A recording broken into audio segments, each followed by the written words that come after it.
الحمد للہ رب العالمین والعاقبۃ للمتقین والصلاة والسلام علی سید الانبیاء والمرسلین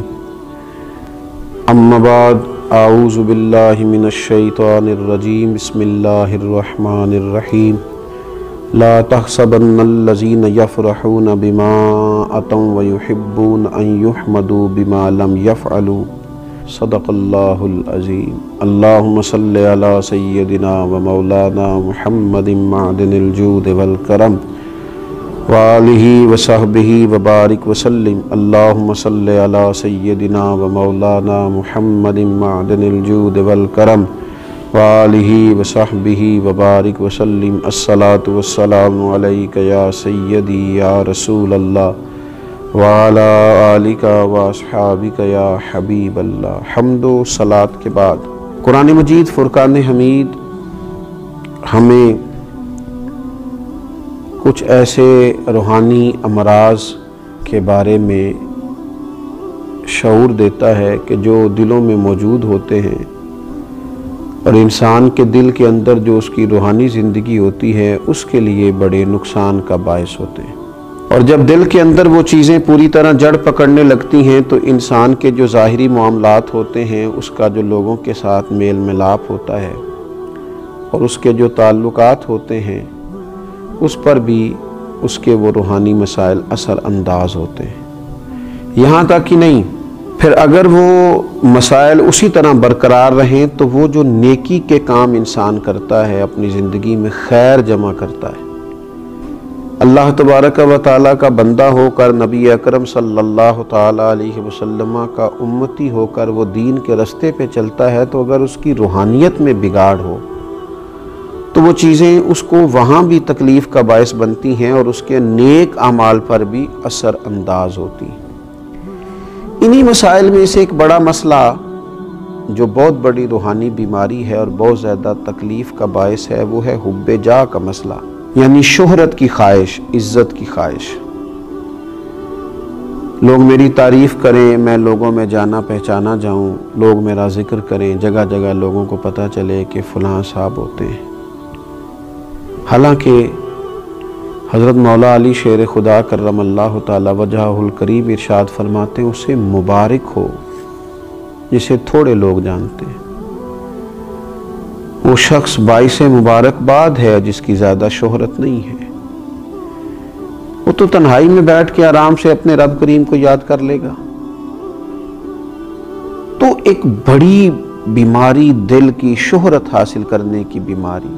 اپنا آپ بتانے کی بیماری، اپنے آپ کو لوگوں کے سامنے بڑا ظاہر کرنے کی بیماری، یہ اتنا تکلیف دہ امر ہے کہ یہ اس نے پوری دنیا کے اندر ایک عجیب سی دوڑ لگا دی۔ جس کو اللہ تبارک و تعالیٰ نے کچھ علم دیا وہ بھی چاہتا ہے کہ اب میری شہرت ہو جائے، الا ماشاءاللہ۔ اگر کسی کو اللہ تعالیٰ نے کوئی صلاحیت دی ہے،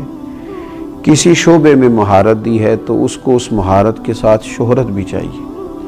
اللہ نے پیسہ عطا کیا ہے اپنے فضل سے، تو بجائے اللہ تبارک و تعالیٰ کی مخلوق پر خرچ کرنے کے وہ اسے شہرت کا باعث بنانا چاہتا ہے، وہ آگے بڑھنا چاہتا ہے۔ اور ہمارے زمانے میں تو ہم نے یہ دیکھا ہے کہ نیکی کا کام کرنے کے شوقین لوگ، ویلفیئر کا کام کرنا ہے، اللہ کے بندوں کی خدمت کرنی ہے، لیکن اس کے ساتھ ساتھ انہیں شہرت کی بھی ضرورت ہے۔ نبی اکرم صلی اللہ تعالیٰ علیہ وسلم سے پوچھا گیا تھا کہ یا رسول اللہ صلی اللہ تعالیٰ علیہ وسلم، ایک شخص اللہ کے رستے میں جہاد کرتا ہے، اس کی دو نیتیں ہیں، اس کے دو ارادے ہیں، وہ اللہ کو بھی راضی کرنا چاہتا ہے اور یہ بھی چاہتا ہے کہ لوگوں میں اس کی شہرت ہو جائے۔ ایسا نہیں ہے کہ رضا الہی کی نیت ہی سرے سے موجود نہیں ہے، رضا الہی بھی چاہتا ہے اور ساتھ یہ بھی چاہتا ہے کہ میرا نام ہو جائے لوگوں میں۔ تو آپ کیا فرماتے ہیں؟ تو حضور علیہ السلام نے جو فیصلہ دیا وہ سمجھنے والا ہے۔ حضور فرمانے لگے، اسے اللہ کی بارگاہ سے کوئی اجر نہیں دیا جائے گا۔ رب چونکہ وحدہ لا شریک ہے، وَإِلَٰهُكُمْ إِلَٰهٌ وَاحِدٌ لَا إِلَٰهَ إِلَّا هُوَ الرَّحْمَٰنُ الرَّحِيمُ، وہ وحدہ لا شریک ہے تمہارا معبود، تو وہ فقط اسی عمل کو پسند کرتا ہے جو خالص اللہ کی رضا کے لیے کیا۔ تو یہ جو شہرت کی طلب ہے، یہ جو ہوس ہے، یہ جو ہرس ہے، کوئی بھی نیک کام کرنا تو خواہش پیدا کر لینا کہ میری تعریف ہو،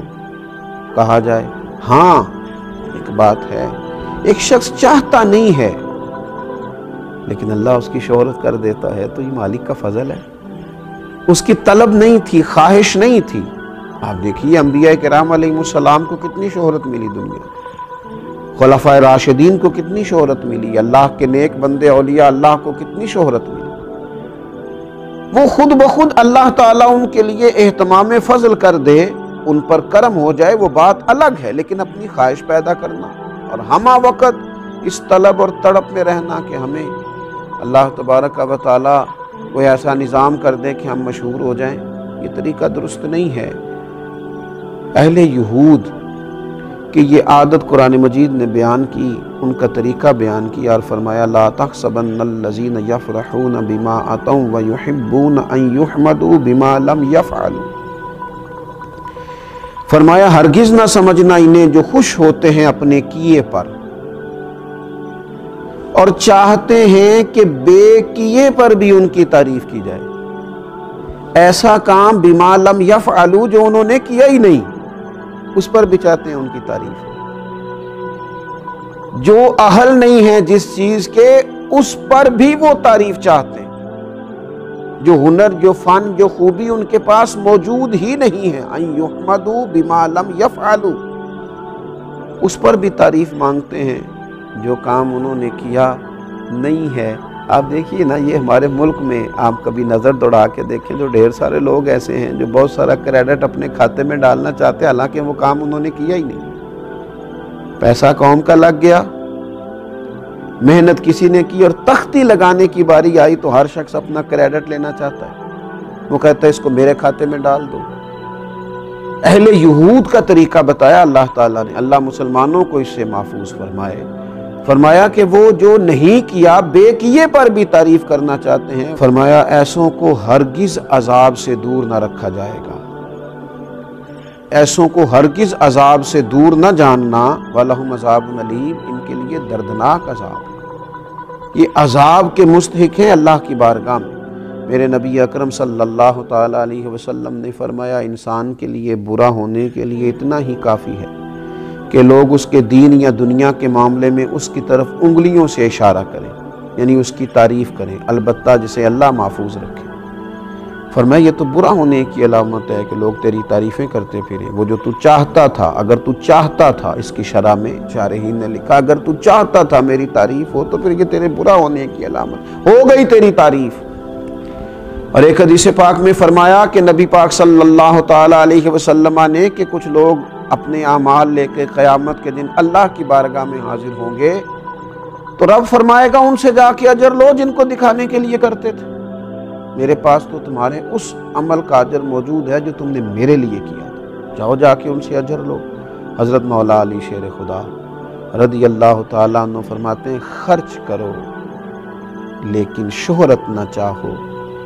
اپنی شخصیت کو اس طرح بلند نہ کرو کہ تمہارا ذکر کیا جائے اور لوگ جانیں، بلکہ اپنے آپ کو چھپا کے رکھو، اسی کسے دے کچھ بھی نہ لگ دے، نہ کوئی ساڈا دردی، اپنے آپ کو چھپا کے رکھو، خاموشی اختیار کرو، اس طرح کہ تم محفوظ رہو گے، نیک لوگ تم سے خوش ہو جائیں گے اور بدکار تم سے ناخوش ہو جائیں گے۔ فرمایا یہ کام کرو، ان کو اپنی زندگی کے اندر طے کرو۔ ایک بزرگ گزرے ہیں حضرت ابو الحسن محمد بن اسلم توسی رحمۃ اللہ تعالی علیہ، حضرت ابو عبداللہ رحمۃ اللہ علیہ فرماتے ہیں کہ میں ان کے ساتھ 20 سال تک رہا ہوں، میں نے نہ انہیں صرف فرائض اور واجبات ہی ادا کرتے دیکھا ہے، وہ فرض نماز پڑھتے، واجبات ادا کرتے اور وہ اپنے حجرے میں چلے جاتے۔ 20 سال کے بعد سمجھ آئی کہ یہ وہ شخص ہے جو گھنٹوں اپنے رب کی عبادت کرتا ہے، یہ وہ شخص ہے جو گھنٹوں بیٹھ کر تلاوت قرآن کرتا ہے، حضور علیہ السلام پر درود و سلام عرض کرتا ہے، لیکن 20 سالوں میں نے انہیں جتنی بھی عبادت کرتے دیکھا، چھپ کے کرتے دیکھا۔ پوچھنے والے نے پوچھا تو فرمانے لگے جس کے لیے کرتا ہوں وہ دیکھتا ہے، جس کی رضا کے لیے کرتا ہوں وہ آشنا ہے، اور میرے عمل سے بھی آشنا ہے اور میرے دل کی کیفیت سے بھی آشنا ہے۔ یہ جو شہرت کی خواہش ہے، آپ یقین کریں جب آدمی مشہور ہو جاتا ہے تو وہ تو بہت سارے ایسے کام بھی نہیں کر پاتا جو اسے کرنے چاہیے، بہت سارے ایسے رشتے جہاں اس کا وقت دینا بڑا ضروری ہوتا ہے وہ دے نہیں پاتا۔ وہ تو چاہتا ہے کہ میں کبھی تنہائی میں بیٹھ کے رو لوں، پر وہ تو رو بھی نہیں پاتا۔ وہ چاہتا ہے کہ کبھی مجھے کوئی موقع ملے جہاں میں کوئی خیر کا کام کر لوں، کر نہیں پاتا۔ شہرت کی بلندیاں اور یہ عروج، یہ بہت سارے ایسے معاملات کرتا ہے جس سے انسان روحانی طور پر جو بہت مضبوط ہو سکتا ہے ہو نہیں پاتا۔ اٹھ بلیا چل اوتھے وسیے جتھے وس دینی سارے انے۔ اٹھ بلیا چل اوتھے وسیے جتھے وس دینی سارے انے۔ نہ کوئی ساڈی ذات پچھانے نہ کوئی سانو منے۔ اللہ تبارک و تعالی شہرت کی بری خواہش سے محفوظ رکھے۔